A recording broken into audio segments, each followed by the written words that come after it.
जय हिंद दोस्तों, स्वागत है आप लोगों को। दोस्तों हम लोग खान ग्लोबल स्टडीज़ का पॉलिटी का 150 प्रश्न वाला क्वेश्चन को हम लोग करने वाले हैं। और दोस्तों ये काफ़ी लंबा न हो, इस कारण से हम लोग इसको 3 पार्ट में लेकर आएंगे। और ये कंफर्म है दोस्तों कि ये 150 प्रश्न अगर आपको कम से कम याद भी हो गए तो 5 से 10 प्रश्न कंफर्म बिहार दरोगा हो, बिहार पुलिस का हो या बीपीएससी का हो, ये कंफर्म है दोस्तों। क्योंकि इसमें बहुत अच्छे अच्छे प्रश्न है, हमने देखा है। तो चलिए दोस्तों, अब बिना समय को बर्बाद किए हुए पहले प्रश्न की ओर बढ़ते हैं। तो पहला प्रश्न है कि भारत का संविधान भारत को घोषित करता है। तो भारत को एक संघ के रूप में घोषित करता है। ऑप्शन डी इसका राइट आंसर हो जाएगा, ऑप्शन डी। अगला प्रश्न है दोस्तों कि नए राज्यों के गठन और विद्यमान राज्यों के सीमाओं में परिवर्तन, नए राज्यों के गठन के बारे में कहा गया है और जो विद्यमान राज्य के सीमाओं में परिवर्तन के संबंध में निम्नलिखित कथनों में पर विचार कीजिए। इसमें विचार करना है और बताना है कौन सा सही है। ये देखिए, तो पहला कथन है दोस्तों कि संसद किसी राज्य का क्षेत्रफल को बढ़ा सकता है, ये सही है। तोड़ भी सकता है और मतलब घटा भी सकता है और बढ़ा भी सकता है। संसद किसी राज्य के सीमा को घटा सकता है, ये भी ठीक है। नाम में भी परिवर्तन कर सकता है दोस्तों, ये भी आप लोग याद रखिए। तो 1 और 2 दोनों सही है। अगला पढ़ते हैं, संसद किसी राज्य की सीमा में परिवर्तन नहीं कर सकती, ये गलत हो जाएगा। और अगला है कि संसद किसी राज्य की सीमा में नहीं बदल सकती, ये भी गलत हो जाएगा। अर्थात अगर सही की बात किया जाए तो 1 और 2 हो जाएगा सही, और 2 और 3 यहाँ पर ये गलत हो जाएगा। ठीक है, चलिए अगले प्रश्न की ओर बढ़ते हैं। अगला प्रश्न है कि एक नया राज्य बनाने में संवैधानिक संशोधन के लिए कौन सी बहुमत होती है। तो इसमें साधारण बहुमत की ज़रूरत होती है, साधारण बहुमत की, यानी ऑप्शन ए इसका राइट आंसर हो जाएगा, साधारण बहुमत। अगला प्रश्न है दोस्तों कि राज्य पुनर्गठन आयोग कब लागू हुआ था। राज्य पुनर्गठन आयोग कब लागू हुआ था। तो बात करें राज्य पुनर्गठन आयोग कब लागू हुआ था, तो 1 नवंबर 1956 को लागू हुआ था। ऑप्शन ए इसका राइट आंसर हो जाएगा। अगला प्रश्न है दोस्तों कि स्वतंत्रता के पश्चात भाषा में भाषाई आधार पर पुनर्गठन निम्नलिखित में से किस कारण वश किया गया था। तो ये पट्टाभी श्री रामुलु की मृत्यु के समय ये हो गया था। उनके बाद 1956 में हुआ था, उसके बाद ये गठन किया गया था। ठीक है, अगला है कि देशीकरण के द्वारा नागरिकता प्राप्त करने का आधार क्या है। तो देशीयकरण के आधार पर चयन के तौर पर नागरिकता प्राप्त किया जाता है। ऑप्शन बी इसका राइट आंसर हो जाएगा। प्रश्न नंबर 7 है दोस्तों, एक व्यक्ति अपनी नागरिकता खो देगा यदि वह नागरिकता को स्वेच्छा से परित्याग कर देगा, यानी कि ठीक है, ये तो सही है। अगला है कि उसकी नागरिकता वापस ले ली गई हो, कोई दुर्व्यवहार या कोई कारणवश उसकी नागरिकता ले ली गई हो उस कारण से, तो ये भी ठीक है। एक वह स्वेच्छा से अन्य देश की नागरिकता ले लिया हो, जैसे अक्षय कुमार कनाडा का स्वेच्छा से नागरिकता लिया हुआ है। तो यानी कि तीनों सही हो जाएगा, यानी कि ऑप्शन डी यहाँ पर इसका राइट आंसर हो जाएगा, ऑप्शन डी। अगले प्रश्न की ओर बढ़ते, बहुत बढ़िया प्रश्न है दोस्तों, और आप लोग इसको अंत तक जरूर देखें, और अच्छा लगा तो लाइक शेयर सब्सक्राइब जरूर कर दीजिए। अगला प्रश्न है कि संविधान मूल अधिकार के रूप में निम्नलिखित में से किसको गारंटी नहीं देता है, किसी गारंटी नहीं देता है। तो समानता का अधिकार 14 से 18, ये भी ठीक है, ये देता है। शोषण के विरुद्ध अधिकार भी देता है, ठीक है। संपत्ति का अधिकार को नहीं देता, यानी कि ऑप्शन सी इसका राइट आंसर हो जाएगा। व्यापार और कारोबार करने का अधिकार भी देता है, यानी कि संपत्ति का अधिकार जो अनुच्छेद 301 ए में है, ये एक कानूनी अधिकार हो गया है।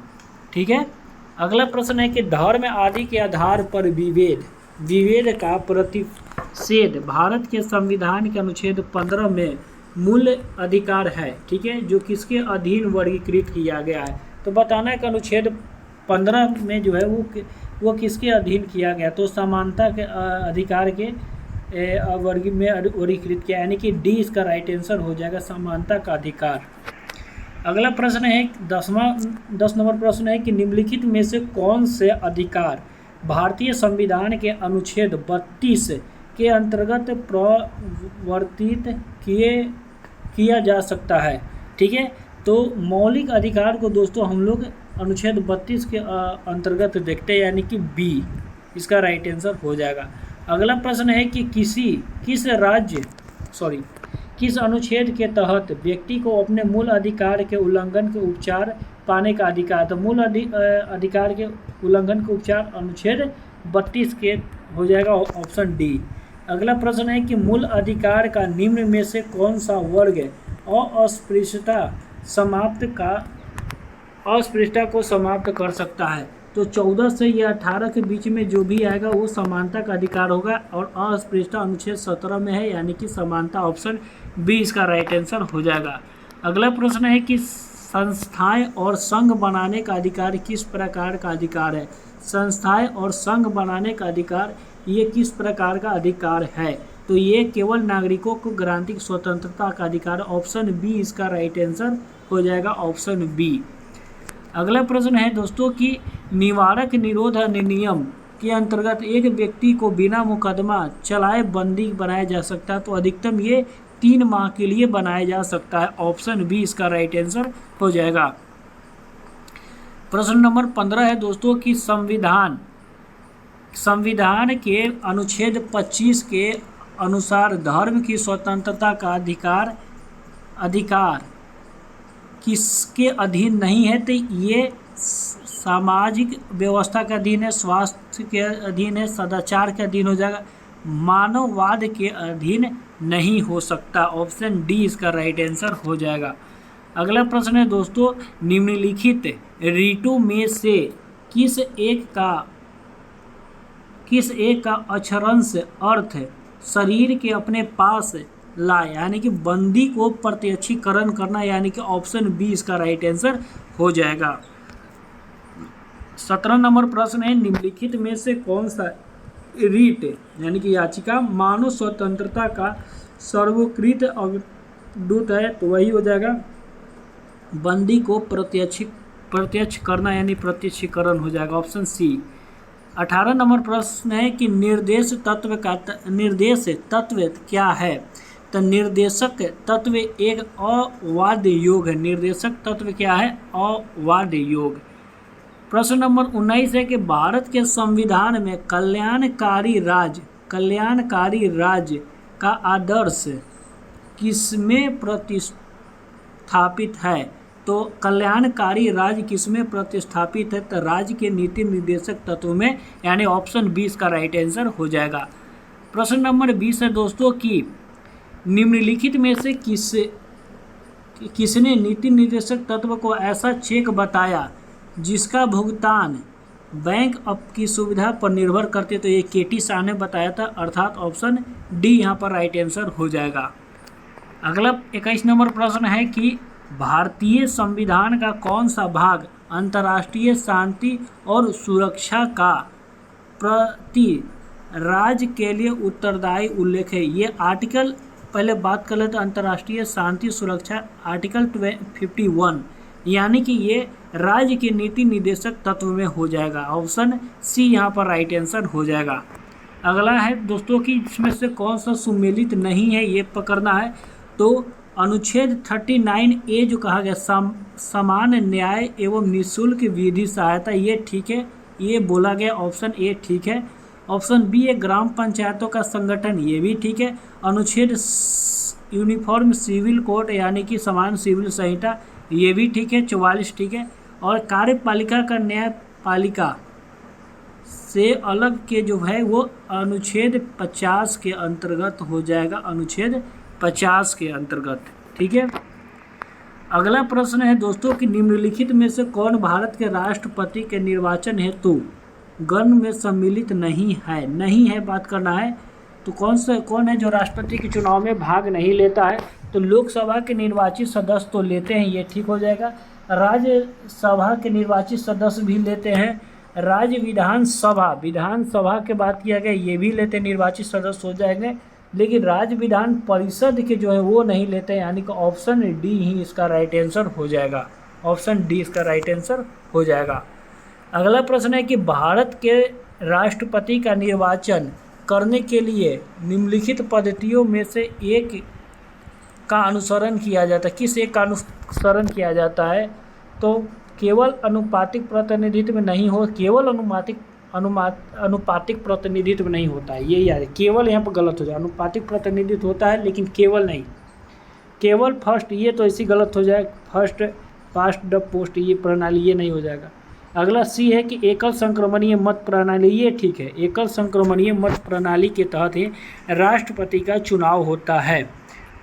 प्रश्न नंबर 25 है दोस्तों कि राष्ट्रपति पद के नामांकन में प्रस्ताव एवं अनुमोदक का न्यूनतम संख्या कितनी है? तो ये 50 हो जाएगा। 50 प्रस्तावक और 50 अनुमोदक चाहिए। ऑप्शन बी इसका राइट आंसर हो जाएगा।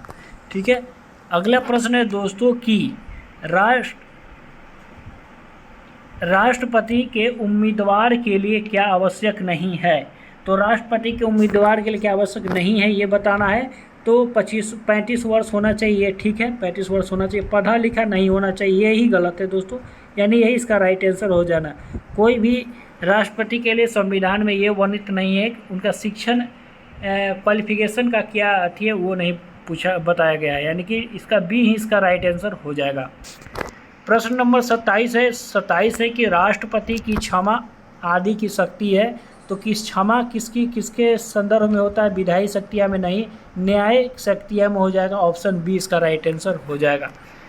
अगला प्रश्न है कि राष्ट्रपति द्वारा जारी एक अध्यादेश, इसको थोड़ा ध्यान से समझिएगा दोस्तों। एक अध्यादेश सत्र शुरू होने के बाद, इस पर थोड़ा जोर दीजिएगा कि सत्र अगर शुरू हो गया तो उसके बाद कितने समय तक रखा जाना चाहिए? तो इसका राइट आंसर 6 सप्ताह हो जाएगा, 6 सप्ताह। लेकिन अगर पूछा जाता है राष्ट्रपति का अध्यादेश कितने समय तक अधिकतम हो सकता है तो 6 माह हो जाता है, लेकिन सत्र शुरू होने के बाद 6 सप्ताह तक ही रह जाता। ऑप्शन बी इसका राइट आंसर हो जाएगा। प्रश्न नंबर 29 है कि यदि सदन का सत्रावसान हो गया हो तो इसे आहूत करने के लिए कौन अधिकृत है? तो सत्र के सत्रावसान हो जाने के बाद उसको आहूत करने का भी जो अधिकार है वो राष्ट्रपति के पास है। ऑप्शन बी ही इसका राइट आंसर हो जाएगा।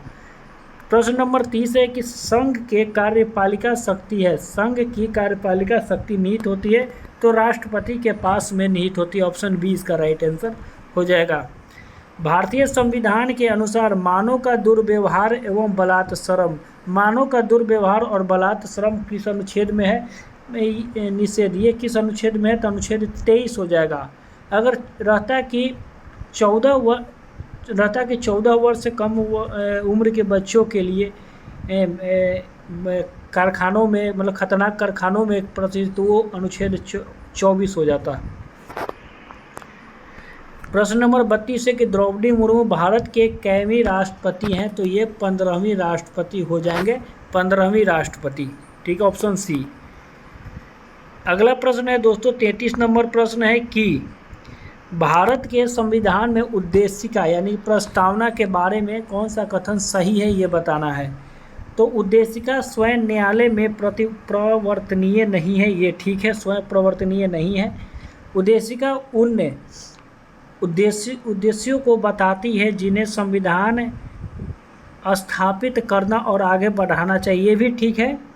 अगला तीसरा नंबर कथन है कि उद्देशिका उन स्रोतों को इंगित करती है जहां से संविधान अपनी प्राधिकार प्राप्त करता है, ये भी ठीक है, यानी कि ऑप्शन ए ही इसका राइट हो जाएगा। तीनों ठीक है, 1, 2 और 3। प्रश्न नंबर अगला है दोस्तों 34, इसको देखते हैं। प्रश्न नंबर 34 है कि लोकतंत्र के बारे में निम्नलिखित कथनों पर विचार कीजिए। तो लोकतंत्र के बारे में क्या बताया गया ये देखिए कि इनमें लोगों द्वारा निर्वाचित सरकार का गठन होता है, ठीक है, इसमें जनता ही निर्वाचित करती है सरकार को कि कौन सरकार बनेगा। अगला है कि लोकतंत्र में वर्तमान में सत्तासीन लोगों को हराने की संभावना काफ़ी होती है, ठीक है, ये भी सही है। अगला है कि प्रत्येक मत का मूल्य एक ही होता है, ठीक है, सभी के लिए मत बराबर होता है, यानी कि 1 होता है, यानी 1, 2, 3 इसका राइट आंसर हो जाएगा। अगला प्रश्न है दोस्तों कि सर्वोच्च न्यायालय में निजता का अधिकार के संविधान किस मूल अधिकार में रखा गया है। तो निजता का अधिकार, राइट टू प्राइवेसी, ये किस अधिकार में रखा गया है ये बताना है। तो ये अनुच्छेद 21 में रखा गया है, निजता का अधिकार अनुच्छेद 21 में रखा गया है। अगला प्रश्न है दोस्तों कि संसद द्वारा पास किया हुआ विधेयक तभी एक नियम कानून बन पाता है जब उसे निम्नलिखित में से किसने पास किया हो। तो संसद द्वारा जब पास हो गया है तो फाइनली उस पर राष्ट्रपति अपना सिग्नेचर कर उसको कानून बनाते हैं, यानी कि ऑप्शन डी इसका राइट आंसर हो जाएगा। 37 नंबर प्रश्न है कि भारतीय संविधान के अंतर्गत निम्नलिखित में से कौन एक भारतीय मूल अधिकार नहीं है। मूल अधिकार नहीं है तो कानून के समझ, ठीक है, कानून के समझ, ठीक है, ये तो है। अगला है कि अपने शिक्षण संस्थान के बारे में प्रतिबंध, तो अगर प्रतिबंध है दोस्तों तो यही इसका गलत हो जाएगा, अर्थात अगर बोला जाए तो ऑप्शन बी ही इसका राइट आंसर हो जाएगा, ऑप्शन बी इसका राइट आंसर हो जाएगा। अगला प्रश्न है कि सूचना का जो अधिकार है भारत के निम्नलिखित में से किस एक को छोड़कर सभी राज्यों और केंद्र शासित प्रदेशों में प्रयुक्त है। तो किस राज्य में सूचना का अधिकार लागू नहीं है ये बताना है। तो ये जम्मू कश्मीर में दोस्तों लागू नहीं है, ऑप्शन बी इसका राइट आंसर हो जाएगा। याद रखिएगा सूचना का अधिकार 2005 का अधिनियम है, 2005, ठीक है।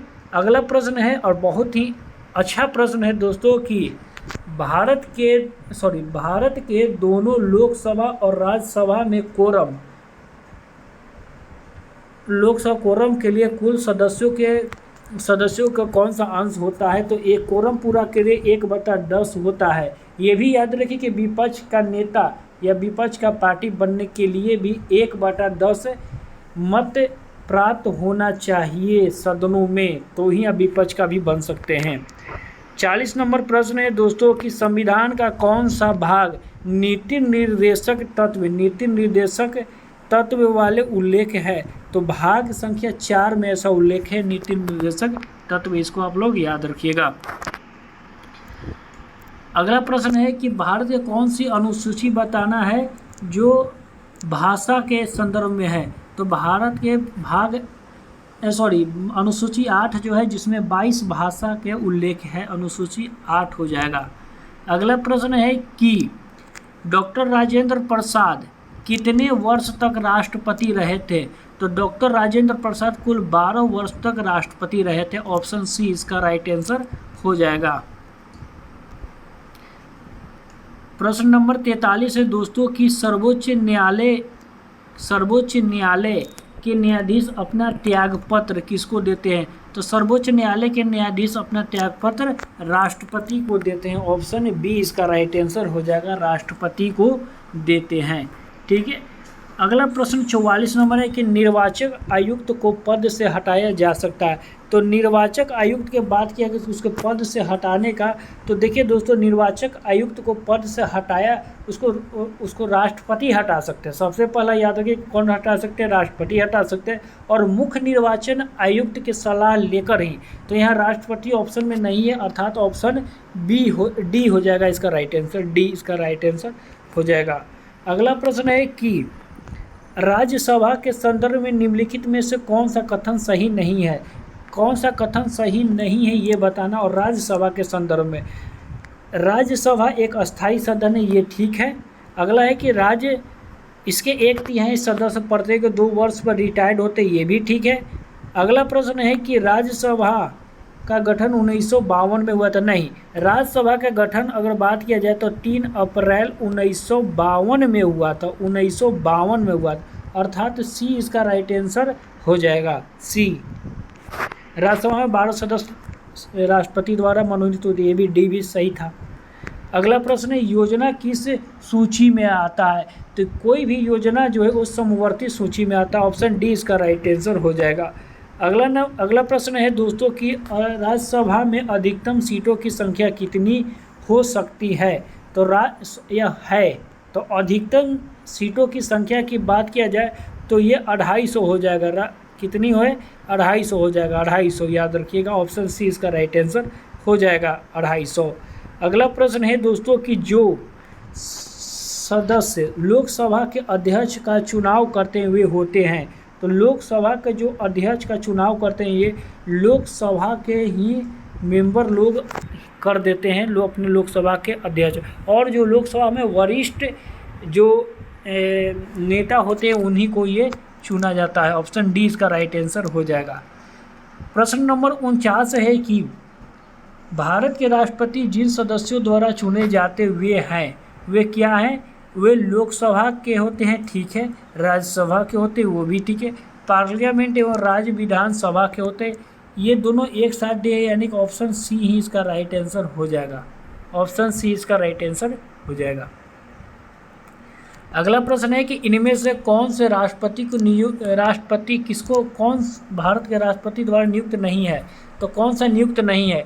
तो राजदूत भारत के राष्ट्रपति ही नियुक्त करते हैं, प्रधानमंत्री को भी भारत के राष्ट्रपति ही नियुक्त करते हैं, मुख्य चुनाव आयुक्त को भी भारत के राष्ट्रपति ही नियुक्त करते हैं, लेकिन उपराष्ट्रपति को भारत के राष्ट्रपति नियुक्त नहीं करते हैं। ये इसको आप लोग याद रखिए, उनका चुनाव होता है।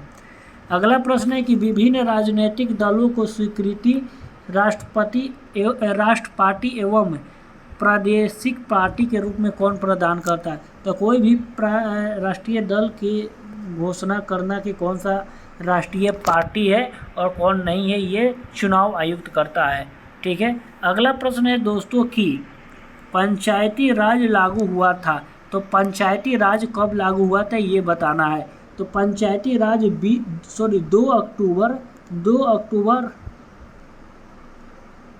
2 अक्टूबर 1959 में ये लागू हुआ था। 2 अक्टूबर 1959 और नागौर में हुआ था। ऑप्शन डी इसका राइट आंसर हो जाएगा। दोस्तों ये अगर आपको अच्छा लगा तो आप लोग इसे लाइक ज़रूर कर दीजिए, शेयर भी कर दीजिए, और अगर चैनल पर अगर नए हैं तो सब्सक्राइब भी ज़रूर कर दीजिए, ठीक है। दोस्तों इस वीडियो को हम लोग 3 पार्ट में लाने वाले हैं। ये आज का पहला पार्ट है और अगले 2 पार्ट का इंतज़ार ज़रूर कीजिए। बहुत अच्छे प्रश्न हैं और आपको ये अगर अच्छा ज़रूर लगे तो कम से कम इसे 1-2 दोस्त के पास ज़रूर शेयर कीजिए। तब मिलते हैं अगले वीडियो में, तब तक के लिए जय हिंद, जय भारत।